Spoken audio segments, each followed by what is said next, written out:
Début janvier 2018, je venais d'arriver en Bolivie. Donc j'étais partie du Paraguay et j'avais fait le nord de l'Argentine où j'avais passé Noël et le jour de l'an. Et après, je suis montée en Bolivie. Donc j'ai passé la frontière terrestre entre le nord de l'Argentine et la Bolivie. Et ensuite, j'ai pris un bus directement de la ville frontalière bolivienne jusqu'à Uyuni. Parce que je voulais aller faire le désert de sel qui est dans le sud de la Bolivie. Et je savais pas, au début, je pensais vouloir m'arrêter à Tupiza. C'est une première ville dans le sud de la Bolivie de laquelle on peut faire le désert de sel. Mais au final les bus c'était une galère pas possible, c'est-à-dire qu'il y avait, en fait j'arrive au terminal de bus et il n'y avait pas de bus, beaucoup de monde, pas d'horaire prévu, personne ne pouvait me renseigner. J'ai finalement pu prendre un minibus avec d'autres personnes qui allaient aussi à Uyuni, une dame avec son fils, un couple de Chiliens et d'autres personnes. Donc on est tous montés dans le minibus et puis on est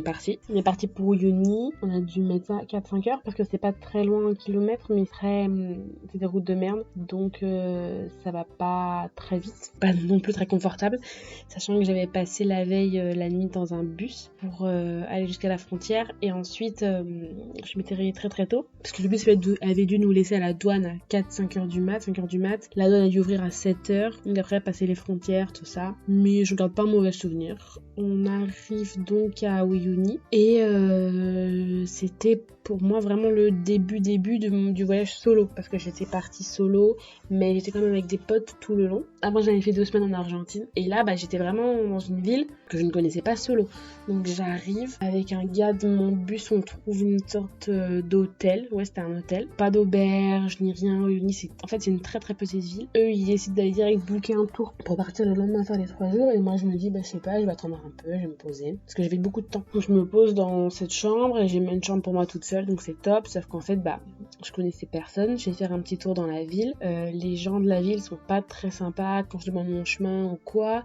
La ville est pas très agréable, il y a du soleil mais il fait très froid parce que c'est en altitude. Et donc voilà, je commence à me renseigner, savoir où je peux aller prendre pour faire les tours, le prix que ça coûte, etc. Parce qu'en général c'est 3-4 nuits, 3-4 jours aussi, on part en 4x4. On mange dans le 4x4 et tout, il y a toute la bouffe toujours, on dort dans les auberges là-bas, c'est tout compris. Et ça coûte entre 100 et 200 euros. Donc moi je me renseigne. Enfin je trouve une agence qui propose de faire le lever de soleil sur le désert de sel, donc à Uyuni. Mais c'est juste un lever de soleil, c'est pas dans le tour. Donc ça coûte, je me rappelle même pas, je crois que ça coûtait 20 balles. C'est pas très cher, 15 balles, je sais pas, c'est pas très cher. Et donc je book ça pour le lendemain matin. Parce que comme c'est un lever de soleil, il faut se lever très tôt. Parce que là-bas au mois de janvier c'est l'été vu que les hémisphères sont inversés. Donc petit réveil vers 3h du mat, on part vers 4h.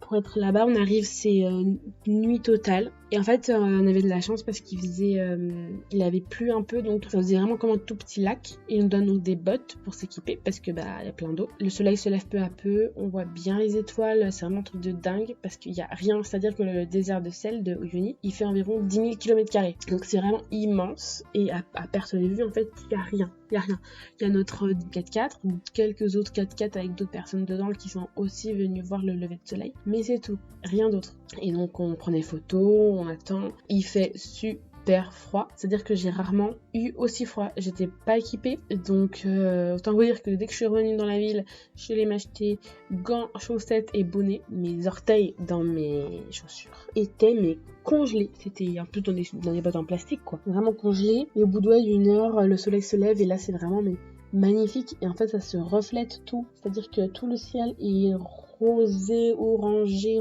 rouge, et le sol aussi, parce que ça se reflète. Donc on marche, on fait des photos, et après le guide il commence à faire des vidéos parce que ça se reflète, et vraiment magnifique. Et après on retourne dans la ville, ça doit être 8h30 du matin, et après je passe toute la journée dans la ville tranquille à me reposer, parce qu'au final on n'avait pas beaucoup dormi et il avait fait vraiment très très froid. L'altitude me tape pas trop sur la tête. J'achète quand même, je me rappelle que je vais au marché acheter des feuilles de coca qu'il faut mâchouiller ou faire en infusion pour le mal de l'altitude. Mais là, comme j'étais avant en Argentine et qu'il y avait de l'altitude aussi, j'en ai pas besoin. Et voilà. Après, je repars pour le tour de 3 jours, qui est aussi une superbe expérience. Mais ce lever de soleil à Uyuni était vraiment quelque chose de superbe. Si jamais vous allez là-bas, je vous conseille vivement de le faire en plus du tour, sauf si parfois certains tours proposent, c'est inclus dedans le lever de soleil, mais c'est vraiment incroyable avec l'eau qui est stagnante, c'est vraiment superbe, une des plus belles choses que j'ai vues.